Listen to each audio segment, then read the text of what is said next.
Halo teman-teman, pada video kali ini saya akan menjelaskan bagaimana cara membuat akta pendirian PT Perseroan Terbatas. Nah, mungkin teman-teman yang ingin mendirikan PT ingin cari tahu bagaimana cara membuat aktanya. Nah, mungkin di sini ada sedikit penjelasan mengenai akta pendirian PT ini. Nah, mungkin sebelum dijelaskan saya akan memberitahu bahwa akta ini merupakan akta contoh. Jadi teman-teman bisa kira-kira akta pendirian PT itu seperti ini loh. Nah, kayak gitu.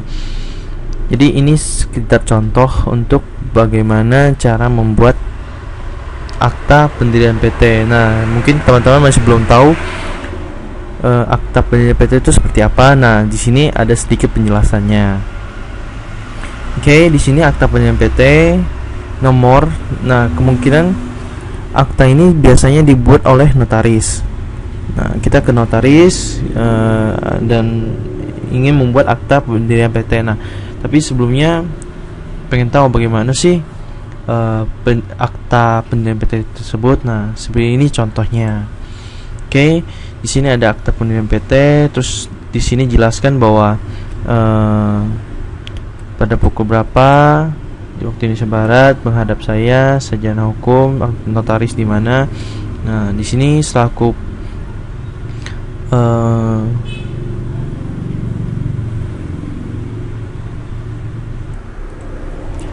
direktur utama. Nah, siapa namanya? Ini identitas direktur utama. Nah, menurut keterangan dalam hal ini bertindak sebagai direktur utama yang mewakili direksi, dan oleh karena itu untuk atas nama PT Perseroan Terbatas PT apa. Nah, seperti itu. Yang di sini ada sedikit penjelasan tentang notarisnya di mana. Oke. Mungkin teman-teman bisa pause dan lihat sendiri. Nah, di sini cukup panjang ya untuk akta ini. Nah, setelah ini identitas masing-masing, misalnya notaris, terus saksi-saksi, lalu direktur utamanya diisi. Nah, selanjutnya itu masuk ke nama dan tempat kedudukan. Nah, di sini ada pasal-pasalnya, itu banyak sekali. Mungkin teman-teman dapat memasukin pasal-pasal tersendiri. Mungkin yang belum ada di sini, teman-teman juga bisa memasukkannya. Nah, di sini contohnya pasal yang pertama itu tentang nama dan tempat kedudukan. Nah, ini diisi seperti itu. Kalau misalnya pasal kedua itu tentang jangka waktu pendirian berdirinya Perseroan Terbatas ini. Nah, ini mungkin didirikan untuk apa tujuannya, lalu lamanya, tahun lamanya. Oke. Jangka waktu berdirinya Perseroan Terbatas ini. Nah, lalu ini pasal ketiga ada maksud dan tujuan serta kegiatan usaha. Misalnya di sini untuk contohnya itu untuk bidang perdagangan dan produksi barang-barang elektronik, alat komunikasi dan alat kedokteran, baik itu untuk penggunaan konsumen maupun oleh industri. Nah, seperti itu. Nah, yang berikutnya itu yaitu pasal keempat, modal. Nah, di sini dijelaskan bagaimana PT itu, modal PT itu berapa. Nah, di sini modal dasarnya. Nah, ini lebih ke perhitungan akuntansi. Nah, seperti itu. Di perhitungan akuntansi dimasukkan ke sini. Oke.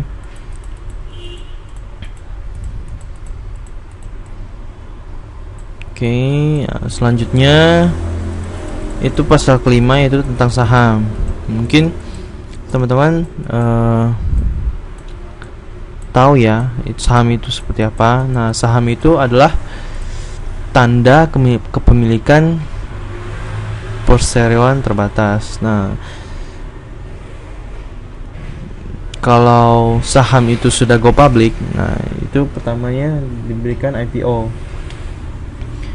Oke, saham IPO dibuka saham baru itu untuk dibuka ke publik. Tapi kalau sahamnya belum IPO, maka saham perusahaan itu dipegang oleh direktur mungkin dan direksi-direksi lainnya. Nah, seperti itu. Nah, di sini jelaskan untuk sahamnya. Nah, di sini jelaskan perseroan hanya mempunyai sedikitnya 2 pemegang saham. Nah, seperti itu. Oke, ini surat sahamnya pas di pasal ke-6.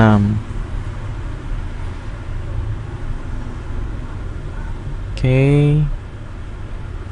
Pengganti surat saham itu di pasal ke-7. Seperti itu. Nah, ini pasal ke-8 daftar pemegang saham dan daftar khusus.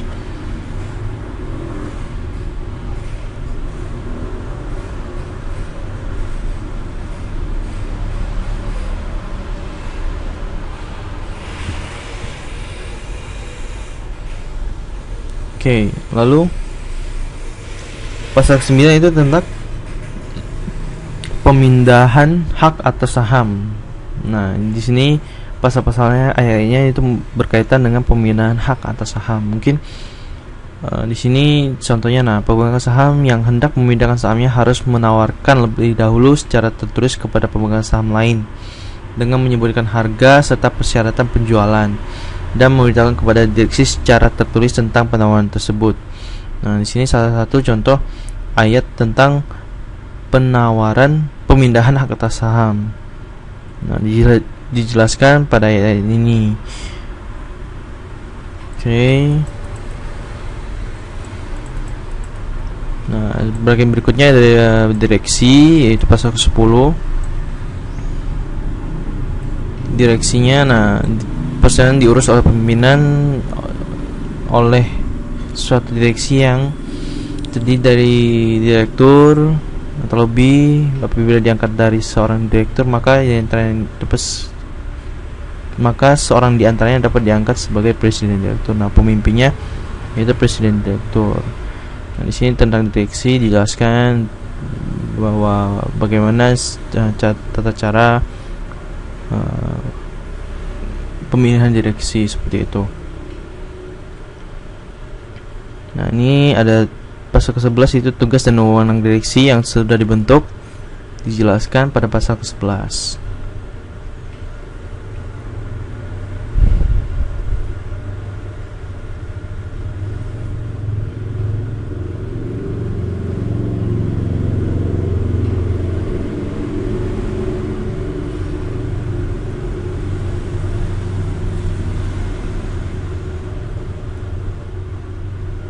Oke. Pasal ke-12 tentang rapat direksi.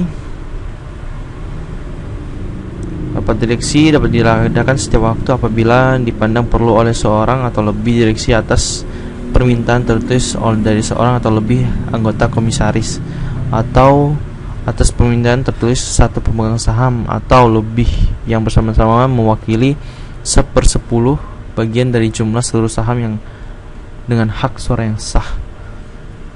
Ya, ini tentang rapat direksi. Mungkin ada yang penting dan diatur di sini. Oke.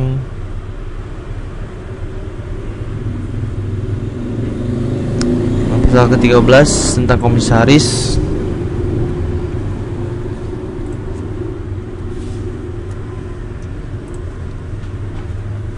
Mengenai komisaris.